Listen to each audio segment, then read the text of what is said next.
I'd like to continue with Julia. If I may introduce you briefly, you are not only a composer but also a performance artist, if I see that correctly. Is that right? Maybe it's a little bit different. In the past years, yes. In the past years? I stopped that, but yeah. Ah, okay, so, but is untere Reklamationsbehörde Yeah, that's is still...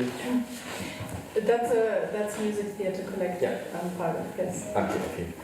And of course, you had many collaborations with a lot of famous ensembles. But now you are. What is it that you are now? As you said, like okay, you had a performance, you had a composition.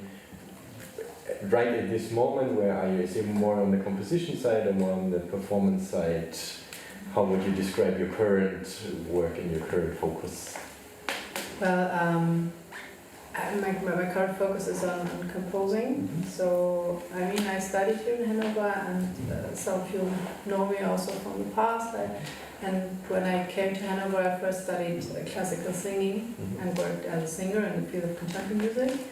And when I did this for some years, but then I also started with composition, electronic composition, and yeah, I came to the point that I saw, okay, I have two jobs basically, working as a singer and also as a composer, and for me I had to make a decision between both of these fields, because I wasn't able to do both with the same amount of time and energy, and then yeah, some years ago also with the thing that the commissions for pieces became more and more, I decided I really wanted to find out, okay, where do I want to stand? How do I really want to work artistically? And I decided to leave this stage as a singer and work as a composer. And you already mentioned the collective, Untere Reklamationsbehörde, which is a music theatre collective with a focus on works, site-specific works. We formed 3 years ago, and within the collective, so I'm mostly a composer, but we are all always somehow performing. So I'm more like a, so to say, side character. So I'm not in the focus. We have always performers or singers or musicians who are doing the main job, and it's some of us only like in the background. So I wouldn't say that I'm that much performing within the collective. So it's more about reflecting about performance and creating peace in a collective collaboration. Yeah. And in your current, as for the TRAIECT composition, you also included visuals, or and it's not only a musical piece, but you also have visuals alongside with it. What are these and what are these about? Do you want to explain them a little bit, or? Well, first there's a green tiny thing, I don't know what. Okay. It's still living. Okay. So? Yes. Was disturbing me. Well, you know, I mean, and how I understood the TRAIECT project was that it's also a lot about encounter and really collaborating and about also communication and also kind of an exchange of cultural topics. And I was a bit struggling with the situation to just, you know, like as a composer, write the score, and then I give the score like in a traditional way to the performer, and then Jamie is performing the piece following my rules, so to say, the rules of the score, even though I am not the expert of the instrument. I am not familiar with the Vietnamese culture because I haven't been there before. So I found in that position, also for avoiding this kind of cultural appropriation, I wanted to find a way that we can really meet somehow on the same level. Mm-hmm. And I wanted to give Jami space in the piece and to integrate her into the piece. So I asked her to tell me about her home, about maybe certain parts of the year, holidays that she prefers, because I wanted to find out what's her surrounding, and what's also this sound-wise, but also like with cultural things around her. What's around her when she's also playing her instrument. Mm-hmm.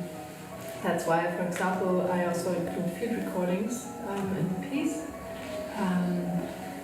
which are taken from the videos that Jami sent me.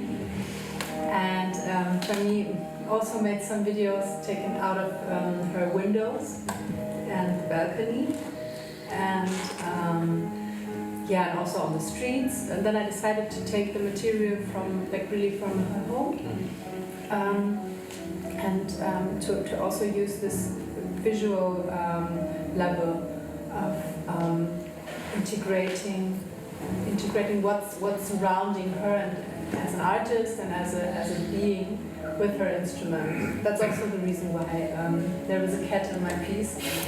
Cat again, because Jami has a cat. And when I had some of the videos that you will also see tomorrow, the cat is very present.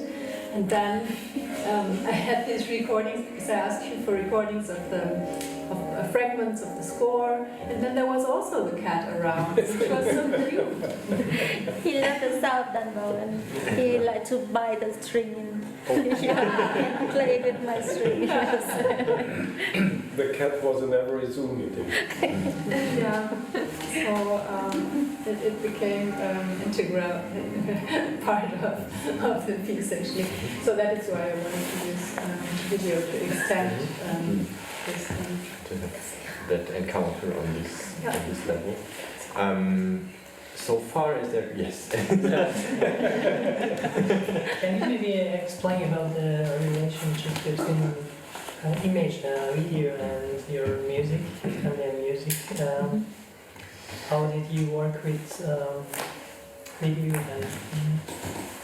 Well, the thing is, I created the video at a very early stage. So the score was kind of finished, but we had to do a lot of adjustments because we had to figure out how to play certain things. But I thought, okay, to me it was important at that point to do the video. So the video existed even before the electronics, for example, existed. So the video is not live. The video is fixed media, so it's not reacting on the sound. But of course, when I had the video, so afterwards I prepared the tapes, and the tapes orientating on certain things that happen in the video, like structures or images that come into the picture, for example. Yeah, and I mean it's connected because some of the sound that I took out of the video, of the original video, we hear it, but then we see the video. It's not exactly mapped anymore, because I also stretched the video and make it more abstract with certain effects. But it's still, so what we hear is the original sound of the video, even though we don't see every time the video in a way that is not modulated. Yeah. I would like you to explain a little bit what do you mean with cultural appropriation? Because I am super interested in this. It's a conflict I got as a Colombian composer, seeing that many composers from Latin America are forced to validate their identity by including elements of traditions from their own countries in their compositional approaches, because it's like a need. You are from that country, you need to demonstrate that you are from there. Like, it's your identity. And I get this conflict that this is cultural appropriation, this is not mine. But how did you understand it? And what was your approach? You explained that you wanted to be in an equal relationship with the performer. But how did you deal with the conflict of this? Well, the one thing was to avoid this hierarchy of being the composer and trying to be the expert on something I am not the expert on. Because the Vietnamese culture is new for me, and so on a musical level I wanted to avoid to use material like traditional material, because for me, just for me, I find it difficult because I'm not familiar with the culture. So like just having a workshop or reading a book or watching some videos on YouTube and haven't even been there would be for me difficult. So I don't feel that I'm in the position to use this material because I have a lot of respect to the traditional material. So that's why I didn't want to touch it. And then I was thinking of what are my associations with in this case with the Dan Bao, and for me it was this, quite similar to what James explained yesterday actually, because I also had the connection to an electric guitar. And as we just spoke about last night, it seems YouTube is full of videos where people play literature of rock music on Dan Bao. Yeah, so must be a thing. Actually I wanted to find out, okay, what do I associate with the instrument? I mean, first it came to me that it reminded me of the electric guitar, also of string instruments, and that's why I wanted to use the bow, and why it was interesting also to find, or I discovered when I just wrote some material and sent it to Chami and she recorded it, that it can sound like a violin. It's fantastic, and then I knew, okay, this is something I can work with because I'm familiar with it. And with electric guitar as well, because then it led me to the point, okay, how do we want to use live electronics? And then I thought, okay, let's take the traditional effects for electric guitar, which is distortion. And I don't have that much feedback in it, but also a little bit. And then delays and pitch shifting, like really these classical things that you know from electric guitars. And then I thought, okay, I bring my experience, my musical experience, because I also, as a teenager, played electric guitar. So I bring my musical experience into this encounter in order to take musical material where I'm not connected with. That's why. May I ask another? But in this, because I found it really interesting, but also I feel identified. But I think that there's a subtle thing in the appropriation when you use the instrument in association to things that are very into your own experience and are so far away from the reality of the instrument. Is any that kind of appropriation there? Yeah, that's why I wanted to include Chami and her sounds, her sound surroundings, and also her thoughts into the piece. So that's how I tried to solve this. Yeah, and the conversation is fundamental. I also thank you. So you just mentioned that you have incorporated something of yourself in the music by the sort of quasi-use of an electric guitar or something that resembles an electric guitar. Are there any, say, particular materials, or is there anything that you were thinking about apart from, this sounds like a guitar as well, or was it just you were thinking, yeah, a guitar, that was part of my adolescence, I'm going to put that in there? well, so to say, the gesture of playing, because I observed myself when I was imagining material that could be played, that I always ended up in something that could also be played by electric guitar. And the parts that are have this distortion effect from the gesture, they are quite similar to material that could be played on a guitar. Yeah, in that way. Cool.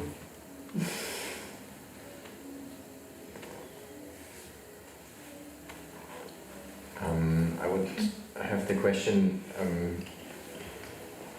you said that the struggle you have, or not struggle, but then you definitely put thoughts into this hierarchy thing, but what was the most challenging actually for you for the entire process, for the entire piece?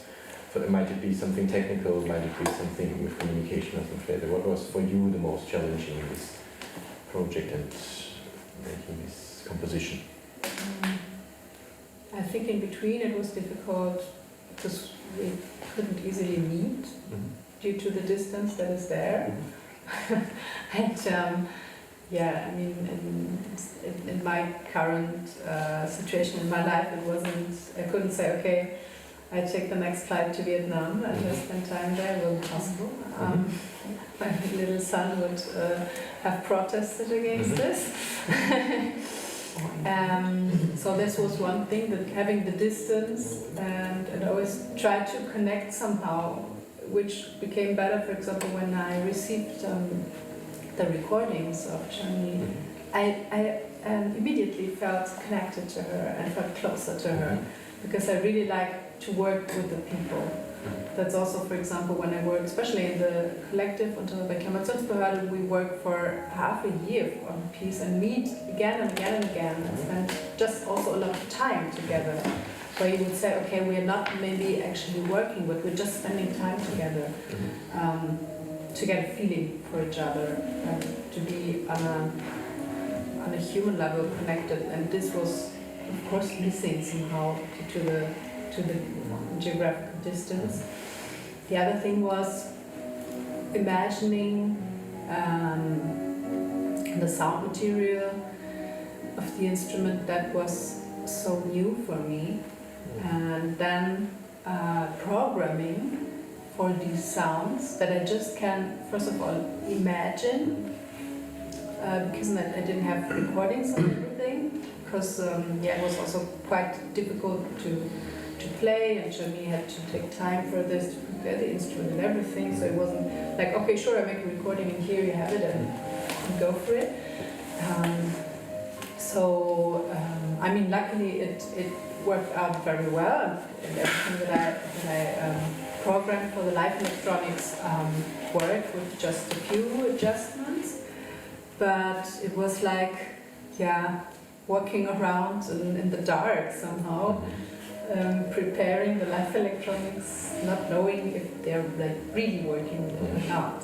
So I used fake material for this, and especially also when I was preparing the score and working with the software, with the score writing software, and then you have these cheap MIDI sounds that, I mean, it had Dan Bao as an instrument, but it sounds like, I don't know what, but not like it.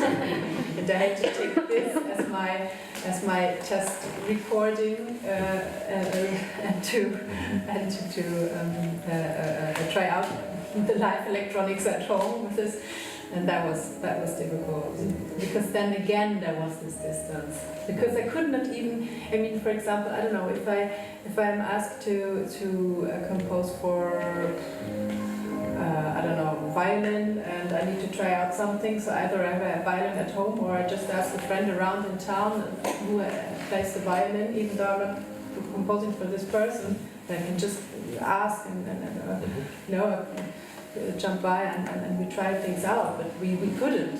And I don't know anyone else who's playing Dan Bao. So again, we had this distance. That was difficult, but it was a nice challenge, and So I enjoyed it also because then it was exciting to have the first rehearsal together and then discovering, oh, it works. I imagined it as a violin in that case and it worked. I imagined it as a guitar and it worked. Yeah. Very nice. There are more questions? Otherwise, one of my last questions, or maybe my last question, is you said you work site specific. Are you also working site specific for now here for TRAIECT Museum, or because we have 3 different spots that we put the place? Is this going to be also another challenge or another topic for you? The performances? In this case, the site specificity is that I took the site-specific material from Hanoi, from Chinese home.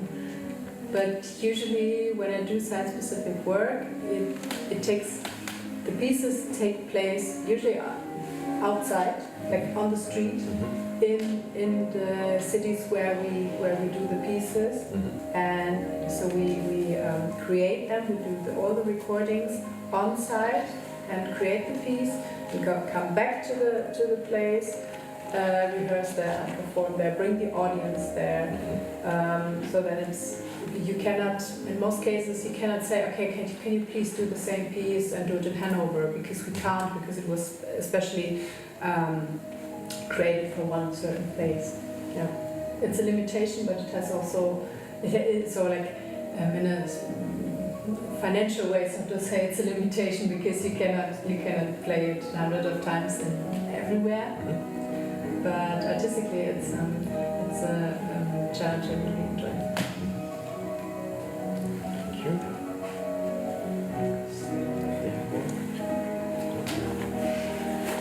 No? You want to no. Okay.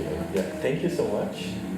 And thank you all for presenting also today your perspectives on the project. I think for